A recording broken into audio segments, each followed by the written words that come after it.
নমস্কার বন্ধুরা, আজ আমি নিয়ে এসেছি অসম্ভব সুস্বাদু আর স্বাদ একদম মুখে লেগে থাকার মতো পটলের মুখরোচক একটি রেসিপি, যেটা ভাত হোক বা রুটি সব কিছুর সাথে খেতে দারুণ লাগে। আর সব থেকে বড় ব্যাপার হলো কোনো রকম ঝামেলা ছাড়াই খুবই কম সময়ের মধ্যে আর সামান্য কয়েকটা ঘরোয়া উপকরণ দিয়ে এটা আপনারা তৈরিও করে নিতে পারবেন। তো চলুন তাহলে কথা না বাড়িয়ে রান্না শুরু করি। তো প্রথমে আমি এখানে বেশ বড় সাইজের 8টা পটল নিয়েছি, আর এই পটল দিয়ে কিন্তু মোটামুটি 4 জনের রান্না একবারের মতো হবে, তবে আপনারা আপনাদের পরিমাণ মতো নিয়ে নেবেন। তো এবার ছুরিতে করে গা ঘষে পটলের গায়ে যে পাতলা আঁশের মতো অংশটা আছে ওটা দেখুন ভালোভাবে তুলে নিয়েছি। তারপর এইরকম একটা কাটারের সাহায্যে দেখুন খোসাটা হালকা করে তুলে নিচ্ছি, আর পটলের দুদিকটা একটু করে বাদ দিয়ে দিচ্ছি। তবে আপনারা কিন্তু এই কাজটা বটির সাহায্যেও করে নিতে পারেন, তবে খোসাটা কিন্তু একদম খুব বেশি ছাড়িয়ে নেবেন না, এই রকম করে হালকা করে খোসা তুলে নেবেন। তো দেখুন সমস্ত পটলগুলো কিন্তু আমি একই রকমভাবে করে নিয়েছি, আর পটলগুলো কিন্তু আমি বেশ ভালোভাবে ধুয়ে নিয়ে তারপর পটলের দুদিকটা দেখুন এই রকমভাবে একটু করে কেটে দিচ্ছি। এবার এখানে নিয়েছি টমেটো, আর এখানে যেহেতু আমি ছোট সাইজের টমেটো নিয়েছি তাই কিন্তু আমি এখানে 3টে টমেটো নিয়েছি, তবে বড় সাইজের টমেটো হলে একটা টমেটো দিলেও হবে। তো দেখুন টমেটোগুলোর উপর দিয়ে আমি একটু এইভাবে কেটে দিচ্ছি। আর আপনারা কিন্তু পটলের পরিমাণটা একটু বেশি পরিমাণেই নেবেন, কারণ এটা খেতে এতটাই মুখরোচক হয় যে রান্নার পর কিন্তু মনে হতে পারে যে কম পড়ে গেল, আরও একটু বেশি রান্না করলে ভালো হতো। তো এবার এখানে দেখুন একটা প্রেসার কুকারের মধ্যে আমি পটল টমেটো একে একে দিয়ে দিলাম, আর দিয়ে দিলাম প্রায় হাফ চামচ মতো লবণ, আর দিয়ে দিচ্ছি প্রায় ছোটো চামচের 2 চামচ মতো সর্ষের তেল। তবে এখানে কিন্তু কোনো রকম জল দেওয়ার প্রয়োজন নেই। এবার প্রেসার কুকারের ঢাকনা আটকে দিচ্ছি, আর জাস্ট কিন্তু 2টো সিটি দিয়ে দেব।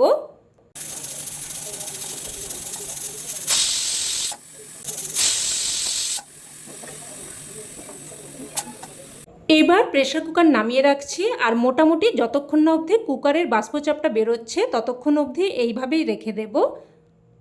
আর এই সময় আমি একটা মশলা তৈরি করে নিচ্ছি। তো গ্যাস ওভেনে একটা তড়কা প্যান বসিয়ে এখানে দিয়ে দিয়েছি 1 চামচ মতো কালো জিরে। এবার জিরেটাকে লো টু মিডিয়াম ফ্লেমে অনবরত নাড়াচাড়া করে হালকা ভেজে নিলাম। এবার এটাকে সাথে সাথেই নামিয়ে নিয়েছি। এবার এটাকে একটু ঠান্ডা করে নিয়ে তারপর দেখুন গুঁড়ো করে নিয়েছি। তো এবার এটাকে এক সাইডে রেখে দিলাম, আর এদিকে কিন্তু প্রেসার কুকারের বাষ্পচাপটাও বেরিয়ে গেছে। তো প্রেসার কুকারের ঢাকনা খুলে নিলাম, আর দেখুন পটল আর টমেটো কিন্তু একদম ভালোভাবে সেদ্ধ হয়ে গেছে। আর দেখুন পটলের গাগুলো এইরকম একটু লাল লাল পোড়া পোড়া মতো হয়েছে, আর এতে করে কিন্তু পটলগুলো খেতে বেশ ভালো লাগবে, আর রান্নাটাও কিন্তু খেতে বেশ ভালো হবে। তো এবার প্রেসার কুকার থেকে এগুলো আমি একটা থালার মধ্যে নামিয়ে নিচ্ছি। আর দেখুন বেশ খানিকটা কিন্তু জল বেরিয়েছে, আর আমি কিন্তু কোনো রকম জল দিইনি, এটা কিন্তু পুরোপুরি একদম সবজি সেদ্ধ হওয়ারই জল। তাই এই জলটা কিন্তু আমি ফেলবো না, এই জল আমি রান্নাতে ব্যবহার করে নেব। তো এবার পটলগুলো যেহেতু খুবই গরম তাই একটা হাতার সাহায্যে আমি মেখে নিচ্ছি। টমেটোগুলো মেখে নিচ্ছি, আর টমেটোর দেখুন এই খোসাগুলো কিন্তু আমি ফেলে দেব। তো টমেটোর খোসাগুলো বাদ দিয়ে দিলাম। এবার দেখুন আবারও বেশ ভালোভাবে মেখে নিচ্ছি, তবে একদম কিন্তু পেস্ট করার মতো মাখবো না, মোটামুটি খাওয়ার সময় যাতে মুখে পড়ে আর পটল খাচ্ছি বলে মনে হয় সেই রকমভাবেই কিন্তু আমি মেখে নেব। তো দেখুন পটল আর টমেটোটা আমি মেখে নিয়েছি। এবার গ্যাস অন করে কড়াই বসিয়ে এখানে দিয়ে দিলাম প্রায় ছোটো চামচের 2 চামচ মতো সর্ষের তেল। তেল হালকা গরম হয়ে আসলে এর মধ্যে আমি 2টো শুকনো লঙ্কা দিয়ে দিয়েছি। লঙ্কাগুলোকে এবার উল্টে পাল্টে নাড়াচাড়া করে লাল করে দেখুন ভেজে নিয়েছি।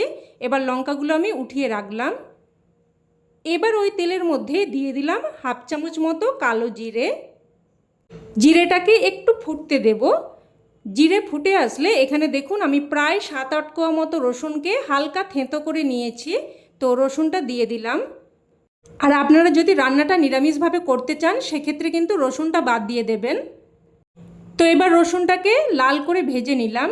ভেজে নিয়ে এবার এর মধ্যে মেখে রাখা পটল আর টমেটো দিয়ে দিলাম, আর যে সবজি সেদ্ধর জলটা আমি আলাদাভাবে উঠিয়ে রেখেছিলাম ওটাও এর সাথে দিয়ে দিলাম।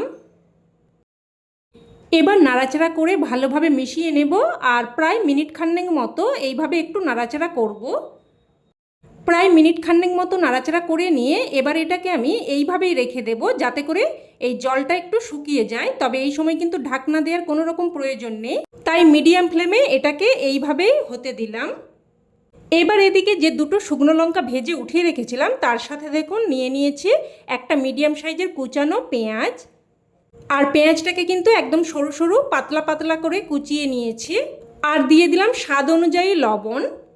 আমি কিন্তু পটল সেদ্ধর সময় অল্প একটু লবণ দিয়েছিলাম, আর কিন্তু কোনো রকম লবণ দিইনি, তাই এখন স্বাদ অনুযায়ী লবণটা কিন্তু দিয়ে দিলাম।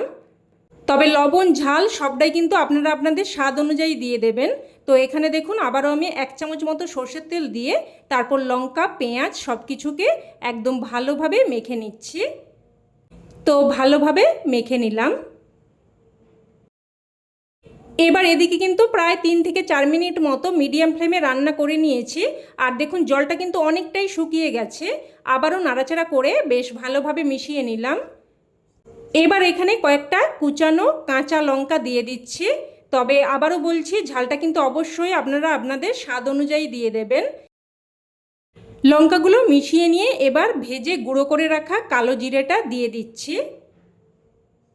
আপনারা হয়তো অনেক রকমভাবেই পটল রান্না করে খেয়েছেন, তবে এইভাবে আমার মতো করে একবার কিন্তু অবশ্যই বানানোর অনুরোধ রইল আপনাদের কাছে।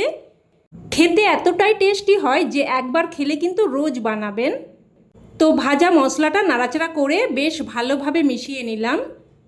এবার এখানে যে পেঁয়াজ আর লঙ্কাটা আমি মেখে রেখেছিলাম ওটা দিয়ে দিচ্ছি। এবার এই পেঁয়াজ আর লঙ্কাটা দিয়ে নাড়াচাড়া করে মিশিয়ে নেব। তবে পেঁয়াজ আর লঙ্কাটা কিন্তু পরিবেশন করার সময়ও মিশিয়ে পরিবেশন করতে পারেন।